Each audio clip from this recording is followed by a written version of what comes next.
what I wanted to talk to you guys about today is something that I think all of us, regardless of what stage of life we're at or what's going on, something that we all look forward to. And that is the pursuit of happiness. I think all of us, regardless of what's going on in our lives or what we're trying to do, we all want to be happy. We all want some form of fulfillment in our lives. And in the world's perspective, I'd say there are two forms of this. There's happiness and then there's joy. And these two things, oftentimes they can be interchanged, but I'd like to present a small difference in the definition between these two. Happiness is something that we get based on our external circumstances. So for example, if, let's say there's great weather outside, we're happy because of that. It's a result of the external environment that we're in. Joy, on the other hand, comes from inside. It's an internal resolution. It's something that we ourselves admit to, the fact that we have this joy. And so what I want to discuss with you guys today is if there is something that God provides, how does God relate to joy? Can God give us a joy that is more profound than anything that the world could offer or anything that we could ever experience in this life? So the topic of my presentation today is joy. And the first question I want to ask is, where can we find joy? Does this joy really exist? And if so, where can we find it? And so I'm going to read a passage. If I had it on the screen, I'd ask one of you all to read it, but that's all right. I'll read it out loud. The passage is from Hebrews 12:2. And the verse says, "And let us run with perseverance the race marked out for us, fixing our eyes on Jesus, the pioneer and perfecter of faith. For the joy set before him, he endured the cross, scorning its shame, and sat down at the right hand of the throne of God." So what I want to really draw your focus on is the fact that Jesus endured the cross for the joy set before him. There was some joy that Jesus had, some profound joy that enabled him to endure the cross for our sake. Hallelujah. And what I am proposing is it possible for us as Christians to have that same joy that Jesus had, that profound joy that enabled him to suffer the sins for all of us? Amen. So I'd like to draw your attention to one more verse, John 15:11. If you keep my, this is what Jesus is saying, "If you keep my commands, you will remain in my love, just as I have kept my Father's commands and remain in his love. I have told you this so that my joy may be in you and that your joy may be complete." Amen. I just want to repeat that. I have told you this so that my joy may be in you and that your joy may be complete. So Jesus has come into this world that we may live a life abundantly, that we may have this complete joy.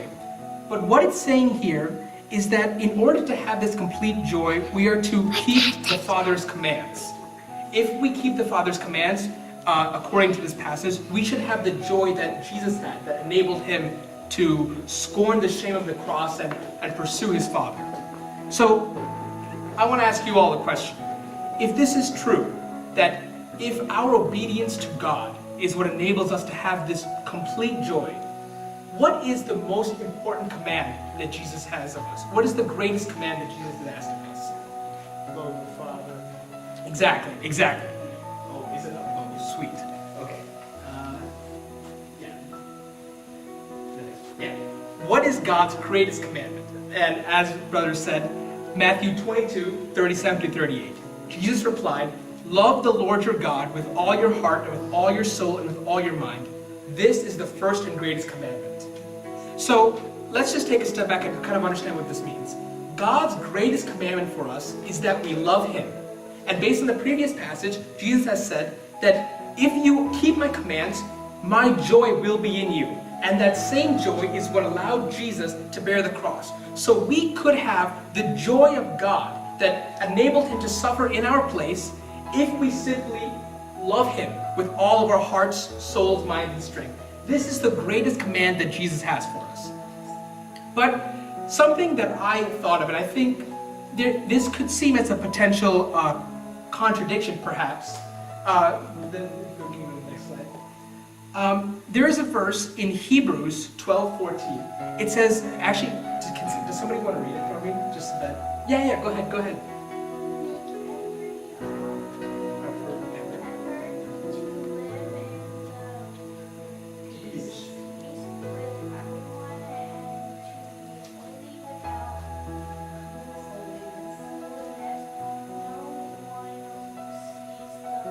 Exactly. Thank you so much. Thank you. Yeah, so this is something that I just want to present to you all today as a sort of question. I'd love to hear your thoughts too. So we've just seen before that the greatest commandment God has for us is to love Him with your whole heart, soul, mind, and strength. But here it says that without holiness, no one will see the Lord. However, God does not say that holiness is the first and greatest commandment. He says to love Him, and that is the first and greatest commandment. But if you don't have holiness, you can't see the Lord. So I'd like to ask you guys, is this a contradiction, or how do we reconcile these two statements? How can it be that God's greatest command for us is to love Him, but if we don't have holiness, we can't see the Lord? Any ideas? Because God is holy. Because God is holy, right? Right. Any other thoughts? To love God is to drive you to the point of holiness. Exactly. That's what I really want to impress on you all today. When God says to love, when God asks for us to love Him with all of our hearts, souls, minds, and strength, that in turn leads to this holiness. Amen. And what I really want to emphasize today is, next slide, Christianity is not a checklist. Amen. Christianity is not something where we sit and we say, all right, I've read the Bible this morning, I've prayed this morning, I've done some good deed today. And those are all important parts of being Christian. It's important to read the Bible, to pray, to be zealous for good works. That's all important. But it's not a checklist. And I thought I'd just draw this verse to your attention if somebody else wants to read this. Do not handle. Oh yeah, go ahead. Do not handle, do not waste, do not touch these rules which have to do with things that are old, Yeah.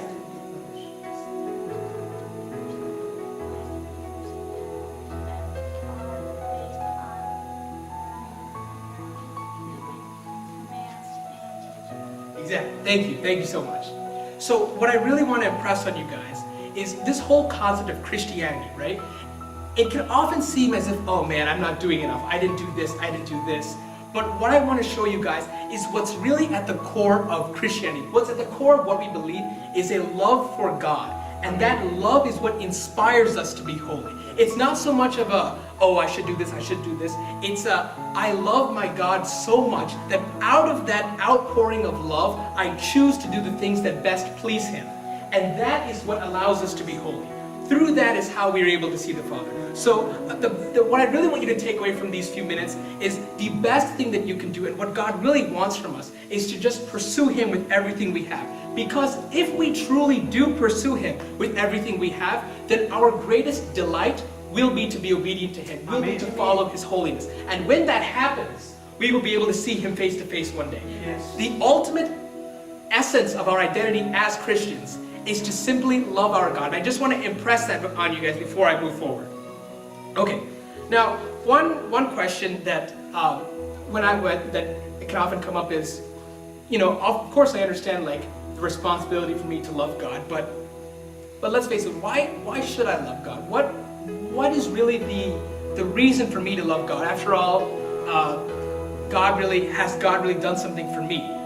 Once I was talking to a friend about this, and they commented, well, what has God done for me that I should feel so indebted, so needy for His approval, for His affection in my life? And if I could turn your attention to this next verse, if somebody could read this as well. Yeah, go ahead. praise to be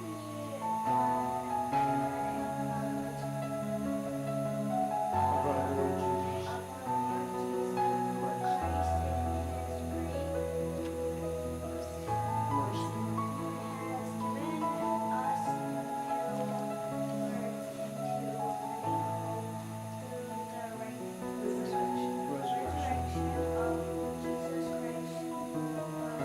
Awesome. Thank you so much. So, before I get into this passage, I'd like to just paint a picture for you all. So, I want you to just tell me in just a few phrases who God is. Just throw out some phrases at me. If I were to ask you, who is God? Just throw some phrases at me. Alpha and Omega. Alpha and Omega. our Father, Our Father. Savior, Our Savior. Okay. Anything else? Yahweh. Yahweh. Elohim, Elohim. Okay. Anything else? Okay, fine. That's wonderful. That's wonderful. Another thing that God is He is righteous. He is just. There is no partiality with Him. Now, let's also take into, well, let's use anyone. Let's use me for an example. Romans 6:23 says, we have all sinned and we have all come short of the glory of God. No matter how good we look on the outside, we are all equally condemned to die. Now, picture as if you are standing on trial and the judge says to you, you are now convicted to serve an eternity of punishment because of your sins, because of your mistakes. What would be the best thing someone could give you? What is the best gift or something? What would you want at that moment? Pardon. Yeah, pardon, exactly. And that is what Jesus offers. And that's what I really want to draw your verse to. He has given us birth into a living hope. That is what I really want to draw your attention to. That living hope is what feeds our love for God and our joy. Oftentimes it's very difficult to reconcile our love for God and our obedience to Him to these concepts to joy. Let's say I asked you guys, hey, can you go out and mow the field for me? And I said, if you do this, you will have joy. Obviously you'd be like, Dan, that doesn't make any sense. I'm not going to be any happier because you asked me to mow the lawn. But the difference here is what have I done versus what has God done? God has given us a hope from an eternal separation from Him into an inheritance with His Son. And if we really understand that, if we understand what Jesus has sacrificed to give us an inheritance in Him, that is what enables us to really give Him our love and by that show our admiration for Him through our holiness. And so, just to summarize all this, what am I really trying to convey? What is the point of all this? Basically what I want to say, and I'm sure as you heard, is love the Lord your God. But don't love Him as a sort of checklist. The next slide. Don't feel as if loving God is a sort of checklist that you have to do, that it's some sort of task that you have to accomplish. Rather, I would encourage you to really look back and focus on why is Jesus so important in your life to begin with? Why do we value Him so much? What has He saved us from to begin with? Why do we have this hope, this living hope that Jesus has mentioned? What does that really mean for us? And this is the last verse, and I really think this summarizes all of this really well. So if somebody could read this for me in a big loud voice. Yeah, go ahead. I pray that the eyes of your heart may be enlightened in order that you may know the hope to which He has called you, the riches of His glorious inheritance in His holy people, and His incomparably great power for us who believe. That power is the same as the mighty strength He exerted when He raised Christ from the dead and seated Him at His right hand in the heavenly realms. For above all, rule and authority, power and dominion, and every name that is invoked, not only in the present age, but also in the one to come. Thank you so much. Can you see that? Oh, yeah. So I really want you guys to pay attention to what that verse says. I pray that the eyes of your heart may be enlightened, that you may see the hope to which He has called you. I think a lot of times as Christians, we don't understand the hope that we have for us. That all of this, the greatest, as you were singing these songs, I was just thinking, the greatest glories that this world could offer, all the riches, it pales in comparison to the inheritance we have. And that is not of our own accord. This hope that we have is something that Jesus died for so that we could have. A hope of freedom from sin and an ability to abide in Him. And if there's anything that I could show you guys, it is this reason that you are called to love your God. Because of this glorious inheritance that you have. And this incomparably great power. The power, it says, that raised Jesus from the dead is the same power that is working in you. So I just want to emphasize that the power that raised Jesus from the dead and seated Him at His heavenly realms is the power that is working in you. And that is the same God who is resurrected and who is working on your behalf. And that is why you are called to love the Lord your God. And that is what promotes holiness and allows you to draw near to Him. Amen. So again, just to summarize all of this, love the Lord your God, not out of a duty-filled mindset, but just out of a mindset of thankfulness. and out of the realization that you are called to a glorious inheritance, and that power is in each one of you. Thank you.